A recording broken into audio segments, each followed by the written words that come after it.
بالله عليكم يا جماعه اللي يشوف الفيديو، عشان ده تاني سرقه في نفس الاسبوع ومحل تاني، يدوس اشتراك ولايك عشان الفيديو يوصل لغيرك ويوصل في ايد المسؤولين، مباحث الانترنت، مباحث الاتصالات، مباحث الشرطه، اي حاجه بالله عليكم عشان دول حرام يتسابوا.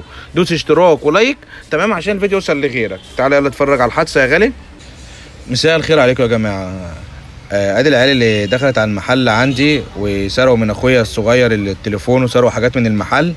تمام، نفس العيال سرقوا محل تاني في نفس الاسبوع بقى. انت بص بقى، لا مؤاخذه في الكلمه الفوق، واحد الله العظيم عايز يغلط.